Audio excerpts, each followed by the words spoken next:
अस्सलाम वालेकुम दोस्तों, कैसे हैं आप सब लोग। उम्मीद करती हूँ खैर खैरियत से होंगे। दोस्तों जहाँ भी रहें हैप्पी रहें और हेल्दी रहें।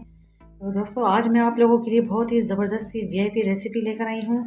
आज मैं आप लोगों के लिए लेकर आई हूँ कढ़ाई कीमा बनाने की रेसिपी। इतना लजीज इतना लाजवाब ये कीमा बनकर तैयार होगा कि आज से पहले आपने इस तरीके से कभी नहीं बनाया होगा और ना ही खाया होगा। लेकिन आज की ये मेरी रेसिपी आप लोगों के लिए, आप इसको ज़रूर फॉलो करिए। रेसिपी को एंड तक देखिए ताकि कोई स्टेप आपसे मिस ना हो जाए और वन बाय वन हम सारी चीज़ें आपको बताते जाएंगे। इतना लाजवाब ये कीमा बनकर तैयार होगा। तो चलिए देख लेते हैं, रेसिपी की तरफ बढ़ते हैं। बिस्मिल्लाहिर्रहमानिर्रहीम। यहाँ पर कुछ मसाले हैं जिसे मैं थोड़े से डिस्प्ले करा देती हूँ आपको। 1 टीस्पून साबुत सफ़ेद ज़ीरा है, हाफ़ टी स्पून काली मिर्च है, 4 अदद लौंग है और 1 टेबल स्पून साबुत धनिया है, 1 स्टिक दालचीनी का है, 3 हरी इलायची है और 4 मैंने गोल वाली लाल मिर्च शामिल की है। मिर्च आप अपने टेस्ट के मुताबिक बढ़ा भी सकते हैं। अब इन तमाम चीज़ों को मैं बहुत अच्छे से ड्राई रोस्ट करूँगी धीमी आंच पर। और याद रहे हमें मसाले जलने नहीं देना। 30 से 40 सेकंड लगेंगे मुझे और इसमें से बहुत ज़बरदस्त किस्म की खुशबू आनी स्टार्ट हो जाएगी तो मैं इसका चूल्हा ऑफ़ कर दूँगी। तो ये देखिए बहुत अच्छे से हमने इसको ड्राई रोस्ट कर लिया है। अब मैं इसको एक बर्तन में निकाल लूँगी, इसको ठंडा करके फिर मैं इसको दरदरा सा पीस कर रख लूँगी। तो चलिए रेसिपी की तरफ बढ़ते हैं। बिस्मिल्लाहिर्रहमानिर्रहीम। यहाँ पर मैंने एक कढ़ाई ले ली है, उसके अंदर शामिल कर दिया है 1 कप कुकिंग ऑयल। ऑयल जैसे ही मेरा गर्म हो गया तो इसके अंदर शामिल कर रही हूँ प्याज। प्याज मेरे पास 3 बड़े साइज़ के प्याज थे और इसको मैंने ऑमलेट कट में काटा है। आप भी इसको इसी तरह ही काटिएगा और इसको कोई कलर नहीं देंगे हम, बस इसका थोड़ा सा कच्चापन दूर करूँगी। और हल्का सा इसका जैसे ही लाइट कलर आना शुरू हो गया है तो मैं इसके अंदर शामिल कर दूँगी कीमा। तो प्याज का कलर आप देख सकते हैं, मैंने इसको कोई कलर नहीं दिया है। इसके अंदर मैंने बीफ का कीमा शामिल कर दिया है जो कि वज़न में मेरे पास आधा किलो है। और कीमे को मैंने पहले बहुत अच्छे से वॉश कर लिया था, फिर उसको स्ट्रेनर पर रख दिया था ताकि जितना भी इसका पानी है वो सब रिमूव हो जाए। तो इसके साथ ही मैं शामिल कर रही हूँ 1 टेबल स्पून अदरक लहसुन का पेस्ट। आप देख सकते हैं मैं अब इसको बहुत अच्छे से फ्राई कर रही हूँ और इसके अंदर जितना भी एक्सेस इसका पानी निकलेगा उस सबको हमें ड्राई करना है। और इसकी कीमे की एक अपनी स्मेल होती है, इसको दूर करना है। आप देख सकते हैं कीमा बहुत अच्छी क्वालिटी का होना चाहिए आपके पास। बीफ का मेरे पास कीमा है और ये हाथ का कीमा है। मैं मशीन का कीमा बहुत कम यूज़ करती हूँ, आप भी हाथ का कीमा लीजिएगा इस रेसिपी के अंदर तो बहुत ज़्यादा टेस्टी आपका कीमा बनेगा। अब इसका पानी सारा मैंने इसका ड्राई कर दिया है कीमे का। तो अब इसमें शामिल कर रही हूँ मैं टमाटर जो कि वज़न में मेरे पास आधा किलो हैं। तकरीबन मेरे पास 4 बड़े साइज़ के टमाटर थे, उसको बारीक कट कर लिया है। साथ ही में शामिल कर रही हूँ हाफ़ टी स्पून लाल मिर्च का पाउडर, हल्दी शामिल की है 1/4 टीस्पून और नमक हस्बे ज़रूरत शामिल किया है। अच्छा याद रहे आप मिर्च को देखभाल कर इस्तेमाल कीजिएगा क्योंकि काफ़ी तरह की मिर्चें इस्तेमाल करूँगी मैं इसके अंदर। तो इस वजह से मैंने शुरू में ही इसके अंदर हाफ़ टी स्पून लाल मिर्च का पाउडर शामिल किया है। तो आप इस हिसाब से देख सकते हैं कि आपको कितनी मिर्च आपको पसंद है तो आप उस हिसाब से ले सकते हैं। तो बस इसको भी मैं बहुत अच्छे से फ्राई कर रही हूँ ताकि इसका कच्चापन दूर हो जाए मसालों का, और टमाटर को भी भून रही हूँ। अब यहाँ पर मैं पानी शामिल करूँगी तकरीबन 1.5 कप, क्योंकि आप कीमे को हमें गलाना है तो कीमे को गलाने का पानी शामिल करेंगे हम यहाँ पर। बाज़ मेरी बहनें शुरू में ही कीमे को उबाल के रख लेती हैं पानी के अंदर या फिर नमक के साथ उबाल लेती हैं।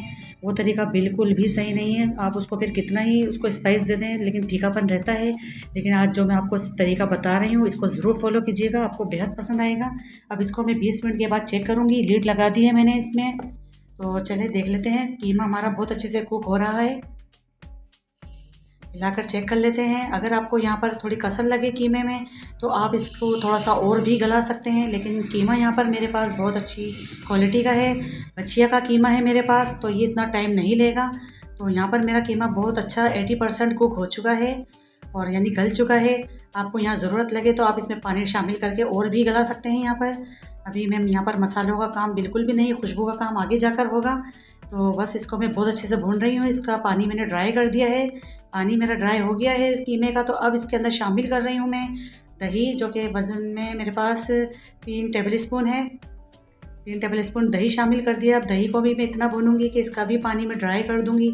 अब देखें 1 बाय 1 हम सामान डालते जा रहे हैं और इसकी भुनाई करते जा रहे हैं। ऐसा क्यों कर रहे हैं? जितनी खाने के अंदर अच्छी भुनाई होती है इतना ही जायका निकल कर आता है। ऐसा नहीं कि मैंने सारी चीज़ें स्टार्ट में डाल दी हैं और फिर इसको पकने के लिए छोड़ दिया है। बिल्कुल भी ऐसे जायका नहीं बनता। जो लोग खाने को समझते हैं, फ्लेवर की पहचान रखते हैं, वो ज़रूर समझते होंगे मेरी इस बात को कि मैं उनको क्या कहना चाह रही हूँ। तो हम वन बाय वन इस तरह से सामान इसके अंदर डालते जाएंगे और इसकी भुनाई करते जाएंगे। कीमे का पानी दही का पानी मैंने सारा ड्राई कर दिया है। तो अब इसके अंदर शामिल कर दिया है मैंने वो मसाला जो शुरू में मैंने ड्राई रोस्ट किया था और उसको मैंने दरदरा सा पीस लिया था। तो बस ये लास्ट में मैंने ये मसाला शामिल कर दिया है इसके अंदर। और यकीन करिए इसके डालने के बाद तो कीमे का नक्शा ही बदल जाएगा।